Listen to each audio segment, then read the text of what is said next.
This is NBA Fast Break on the opening tip. News flash, LeBron James ain't half bad. Tonight, James became the youngest player in league history to reach the 2K mark in points. This is the season for giving. Stephon Marbury in the mood with a season-high 15 assists in the Knicks' win over Toronto. And the Czar goes talking in Memphis. Mike Fratello interviews with the Grizzlies for the chance to replace Hubie Brown. The owner, Michael Heisley, insists no decision's been made on a permanent replacement yet. As we welcome you into our NBA Fast Break studio, Matt Weiner along with Mark Jackson and George Carl. You know these guys. Hope you had a fantastic Thanksgiving and a wonderful Thanksgiving weekend. Likewise. We're back. We're back. Grizzlies have the want ads out. They're looking for a head coach after Hubie Brown's surprise announcement.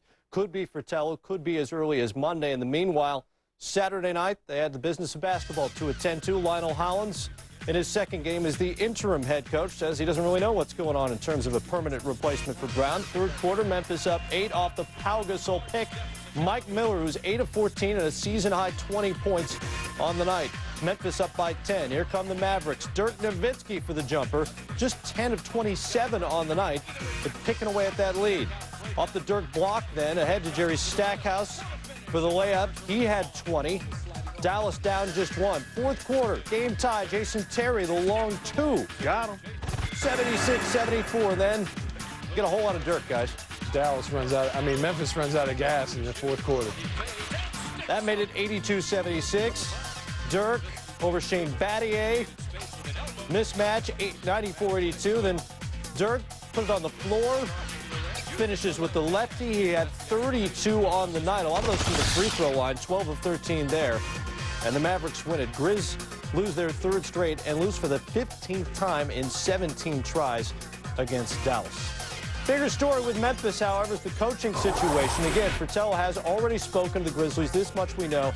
Deal could be done shortly, pending the working out of his deal with TNT, among other things. Here's the career record. George, why would Czar work in Memphis? Well, the big thing for me is that it's a bridge from Hubie Brown to Mike Fratello. Hubie Brown came in 2 years ago, and people didn't think he was going to be the right guy, and he did a tremendous job. He's run out of a little energy. He says he doesn't have the passion, and now Mike Fratello will take what Hubie Brown gave this basketball team and then bring a little bit more. And I think it's a good bridge. Plus, he's a boss. He will be a guy that will go in there with the discipline and demand more discipline and more determination. Right now, this team is kind of broken. It's lost its edge. He will be a boss and really not a buddy to this basketball team. I'm going to tell you, it's important for him to be a boss, but also he has to be a buddy. The great coaches do both. I played as a youngster for Rick Pitino. I played for so many great coaches in this league. You have to be emphatic about the points. You have to tell them what you want and how you want it accomplished. And at the same time, when a guy does the job, high-five him, hug him, pat him on the butt, let him know I'm in it with you guys. So therefore, you have to be a buddy and a boss in order to be successful in this league as a head coach. Coach, doesn't it sort of depend on the player? I mean, some guys sort of need that kick in the butt, and the other guys maybe an arm around the shoulder. Exactly. There's no question. Every situation is different. Mark's had different coaches. I've handled it differently. 10 years ago, I would handle the same situation, maybe different than now. It's just every situation changes. Every year, the players changes, and the coaches got to adapt to it. What's the player's perspective on getting the new guy coming in? And a guy like Mike Fratello, who's been in the league recently enough, would you go ahead and call a guy you knew who had played for him and say, hey, what am I getting into here? I gotta. I have to say, what is going on? Do you know anything about this guy? Tell me what he likes, what he dislikes. Let me know so I know what I'm getting into and how I can impact this guy right away. George, assuming Fratello is the guy in Memphis, give us a to-do list as a new coach coming in midstream. You got to go find your grocer and the dry cleaner and all that stuff. But in terms of the team, well, I think there's a lot of things that are going to be, but right now this team doesn't have an edge, and I think finding the edge is going to be the first thing he's got to accomplish. That's got to be an attitude adjustment, intensity. Right now they're not finishing off games. They were one of the best teams in the league that finished games off. The second thing is Mike Fratello hasn't coached for 4 or 5 years, and the young player on Memphis is going to be an interesting challenge to him. The third thing is I think he's going to come in the middle of the year and making it simple and sharing the responsibility of turning this team around with the team. I think he's got to become a member of the team a little bit. Mike Fratello, congratulations. Good luck on your new challenge. And as a player, Mark, what are your responsibilities with the new guy coming in? You're a team leader.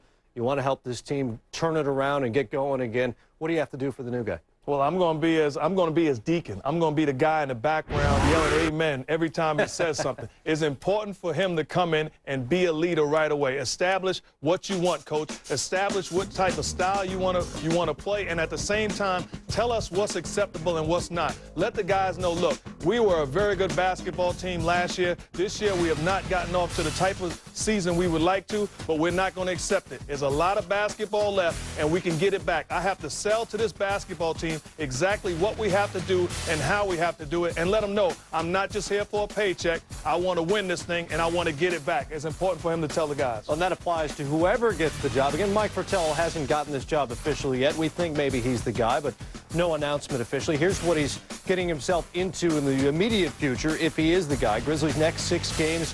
The Kings on Tuesday, then 5 against the Eastern Conference. Teams a combined .465 win percentage. On the way on NBA Fast Break, we'll explain how the world champs aren't playing by the rules. Why they'd be better if they started to. Plus history in Cleveland as young King James beats the best kids to ever toddle into the league to 2000. The first of 5 starting out in Milwaukee. 4th quarter. Pistons up 1. Mo Williams to Desmond Mason driving, putting the Bucks up by 1. Next possession for Detroit. Richard Hamilton keeps it moving as he's wont to do, puts the Pistons back up by 1. After a Michael Redd free throw now, Milwaukee leading by 1. Redd off the screen. He was 10 of 17 at 29. Bucks up 3. After Rasheed Wallace miss, Williams to the hoop. No. Keith Van Horn. Where's Ben Wallace? He's suspended. That's where he is.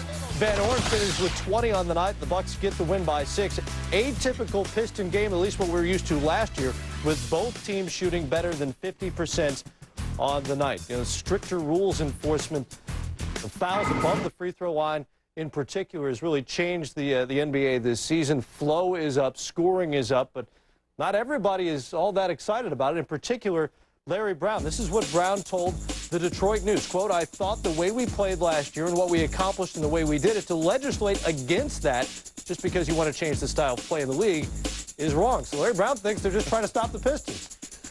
Well, I think right now Detroit is a little lethargic, but they're also not adjusting to this rule. Like a lot of other teams in the league, but there is more penetration in this game against the Bucks. In the first quarter, they gave up 31 points, most of them on penetration and draw and kick situations. They do not control the basketball like they did last year, and they are having trouble adjusting to the foul situation. Last year, they had almost win their free throw line all the time. Their free throw line is down by 1 a game. Well, I know the Detroit Pistons, Coach, and this is not the Detroit Pistons. Rip Hamilton catching it up top for ISO. He pulls the Mark Jackson move. That's not what you do. Get a guy on his heels and make him pay, Rip. That's not the offense. Here's Chauncey Billups. Has Pfizer on his heels with a bum knee. He backs it out, swings it. Swung back to him. Wide open shot, turns it down low on the post, gets nothing out of it. This is not the Detroit Pistons. They must expose other teams' defense and capitalize with the new rules. Well, here's a little statistical proof for you. Free throws league-wide are up, but for the Pistons, they're not, which speaks to your point, Mark, that they're not taking it to the hoop. Did you just diss yourself, by the way, in that? It's okay. It is okay. I want to jump. It's all right. It is quite all right because they're not doing them. They're not playing their style of basketball and not capitalizing to the new rules.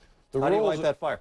The rules right now are really benefiting the guys that take the ball to the basket. This evening, Allen Iverson had 11 free throws in the first half because he's so much attacking the basket. And Dwayne Wade, guys like that who attack the basket are gaining an advantage. And teams who are just quickly, now the pendulum will swing back a little bit, but David Stern said in the preseason he doesn't care. He's going to enforce this rule. Even if it takes 3 hours to play a game, he's still going to enforce the no-touch rule on penetration. Long way off. It'll be interesting to see how that plays out come playoff time. If the same fouls are going to be called, maybe if the Pistons come a little back closer to where they should be. Cavaliers seem to be doing things correctly of late. They had won 8 of their last 9 with Chicago in time. LeBron, the NBA's second leading scorer, entering the night. Cleveland up 9 in the first. Tyson Chandler, that won't go. And LeBron is off and running. He's fast, by the way. In addition to everything else, he's fast. Cavaliers up 11. This has gotten better, too. The outside shot, he took on the buzzer, he beat it. Cavaliers by 12 at the break. LeBron had 17 before halftime. Third quarter, 16-point game. Jeff McInnes. Watch your back. Alley-oop to James. Cavaliers up by 16. One more time. Oh, he's up above the square again. Jeff McInnes came to this team late last year and is the reason why this team's turned around. James finished with 26 on the night to go with 7 assists and 7 rebounds. Time for a 20-second timeout on LeBron James, and just more love for LeBron. Actually, first, let's say about this little statistical nugget. LeBron James became the first teenager to record his 2000th career NBA point tonight. Kobe Bryant was the previous youngest to 2 grand. He was like 20 and a half. All of that low. All right, now time. Let me talk about LeBron James. Makes other guys better. Simply plays the game the way it's supposed to be played. Holds 2 records, in my opinion. The greatest 18-year-old player ever, and now is the greatest 19-year-old player better. Does the little things. Young America, take a look at this guy and work on your game. He is simply a joy to watch, and I get goosebumps watching him. An incredible basketball player, and I just have to say, wow. Goosebumps? Well, I tell you what, I agree 100% with Mark Jackson. He has been an incredible player, but the thing that impressed me is his shooting. I saw him in training camp, and I still thought his jump shot was flawed. He has little inconsistency, but all of a sudden, he is shooting from perimeter, and if he makes shots from the perimeter, I don't know how you cover this guy, because his explosion, his size, his strength, if he makes a jump shot, he might be like Michael Jordan in a lot of ways. Impossible to cover. Has there ever been a guy in the league who's so obviously his team's best player at this young an age? No. Not even close, right? No. I mean, Magic's the only guy, and he was probably a year, maybe 2 older. Get that respect at 19. It's unbelievable. And the Cavaliers, by the way, in case you missed it and all that, have won 9 of their last 10 games. They are getting it done in Cleveland. We'll continue to get it done here. Forthcoming, Tim Duncan and the Spurs ready to spring an ambush while the Jazz sure just stayed in Salt Lake. Plus, AI and the franchise put the point in a point guard special in Orlando. One got a double-double, the other got the win. We'll tell you who's who next. Seconds tied up. Iverson stole the ball.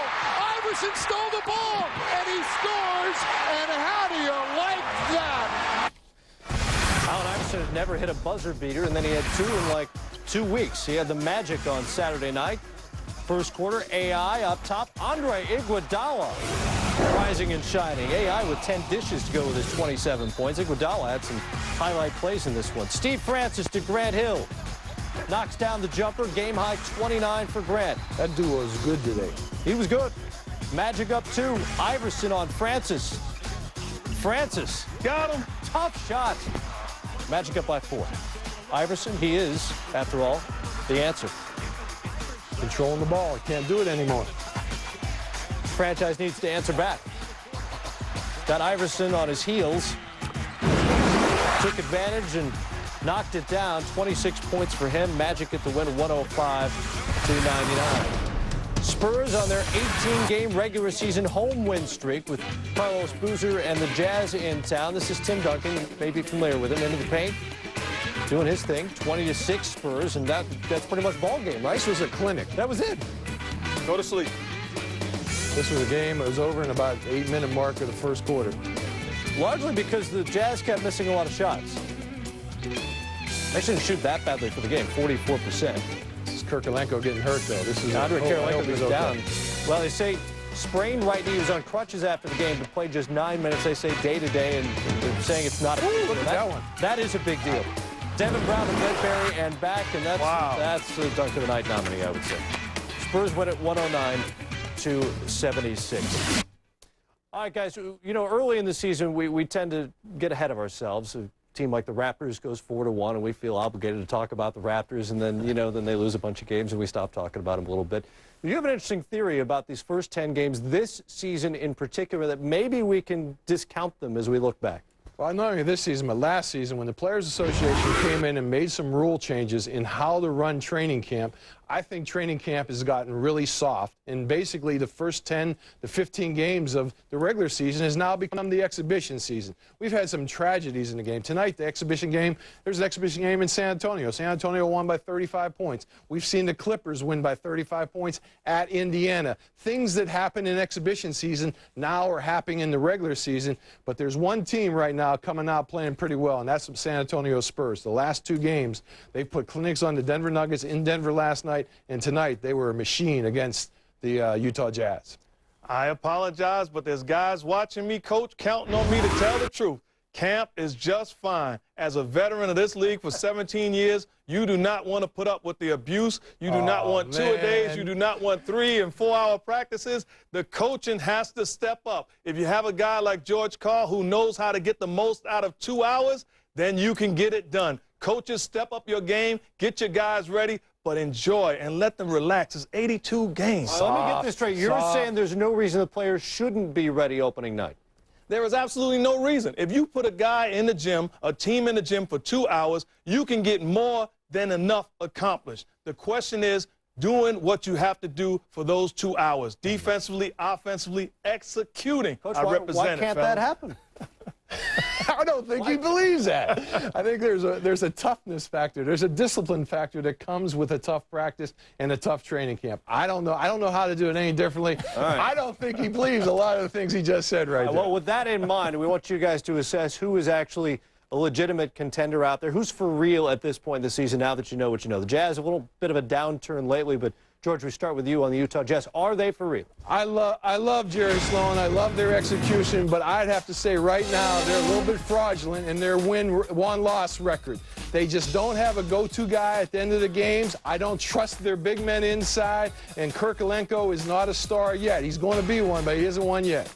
The Jazz, to me, is an emphatic no, simply because you lose to New Orleans at home, you lose to the Chicago Bulls at home, you get blown out by the San Antonio Spurs tonight, you don't have a go-to guy. That answer is no. What about the Magic, George? They've revamped basically their entire team. Well, I'm on this boat. I think this team is for real. I like Francis coming there, and with Grant Hill, it's opened up and freed up this guy who is a tremendous talent. But the key to this basketball team is that guy right there, Grant Hill. He knows how to play. I got to say yes to the Orlando Magic. Steve Francis playing out of his mind. Grant Hill playing phenomenal. A young fella in Dwight Howard. They have role players doing the job. Coutinho Mobley getting healthy. I got to say yes to the Sonics, we debate them all the time. Ooh, I'm having trouble. I'm a soft yes because I love how they play. They shoot the ball from the perimeter as good as anyone in basketball, but I'm not trusting their inside game, but I think they will be a playoff team. Ladies and gentlemen, no, no, no, no, no. Don't drink the juice. This is a mirage. You have Ray Allen, you have Rashard Lewis, you have Antonio Daniels playing out of his mind, but this team is an emphatic no once again. I think he said no. How about the Suns, George? This is yes, yes, yes. I love this basketball team, even though I don't know if they're going to be successful in the playoffs. Steve Nash has become the best point guard in the NBA, and a guy named Amare, watch this kid play because he is a Sean Kemp at 19, 20 years old. I say yes to the Phoenix Suns because I recognize a point guard when I see one, and Steve Nash is playing incredible, distributing the ball, making plays for his teammates, Amari. These guys are just incredible, a joy to watch. You watch them distribute the ball and unselfishly making plays and forcing teams to play their way. They make each other better as good as anybody in basketball. Just so I have that correct, you were a no on the Sonics? No, I was a no. I was Destiny's Child. No. All right, we'll move onward here on NBA Fast Break and say yes to Around the League. Best of the rest from the entire night, plus our 3D plays of the night. And Brown with a steal. Taveri looking to Brown! That was special. Fast Break, brought to you by the new Singular, raising the bar. Our stat of the night has to do with Mike Fratello. Should he be hired by the Grizzlies, it would be just the second time that one head coach has replaced another for two different teams.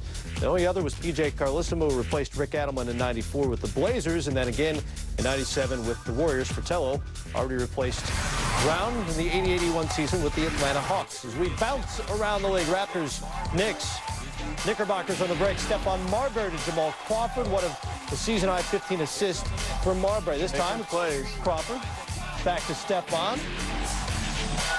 Crawford also had 30 in this game. Knicks out and running, athletic, 108-102. Hawks and the Bobcats. Titanic battle. Charlotte up 9. Josh Childress with the steal. Gerald Wallace steals it right back. Hey, I'm tipping my hat to Bernie Bickerstaff. He's doing a nice job with this young team. Brevin Knight driving, bump and bucket. Bobcats get their third win in franchise history. They have more wins than the Nets, Bulls, Hawks, and Hornets. You're on alert. Nuggets, Rockets, Denver up 14 on the break. Carmelo Anthony, watch the awkward landing. He's in pain. That's a sprained right ankle. They say he is day-to-day at this point. Fourth quarter, Denver up 3. Andre Miller up top. Marcus Camby comes down with it. And Denver comes away with an 82-76 victory. What's wrong in Houston, Mark Jackson? Hey, forget that. Denver is finally playing great basketball. Let's give them credit. Your ballers on the night, Dirk Nowitzki, just 10 of 27 from the field, but gets the win against the free throw line as well. We told you about Crawford's 30, and Michael Redd can shoot it a little bit. Nowitzki also with 18 boards, and you just saw Stephon's 15 dishes on the night. Mo Williams with 13 of those. 3D plays of the night. We start with the defense. How about a little ham? And ham. I know defense. And that's defense. And he keeps it in bounds. I like it. Dunk of the night. Kmart special. Oh! Dikembe Mutombo got in the way. There'll be no finger there. No finger waving for him. And your dish of the night comes from the Spurs, Brent Berry. Look at that dunk. That could have been maybe the dunk of the night, too. Tell you what, there were a couple guys touching the rim on their heads tonight. Spurs guys getting it done. Are they still the favorite? If you had to pick someone right now, you'd pick the San Antonio Spurs, and I think their acquisitions in the summer with Barry in the backcourt, Ginobili signed, Parker happy, they're doing well. San Antonio. Sonics, no. The market coach, I'm Matt. We'll see you. Thanks.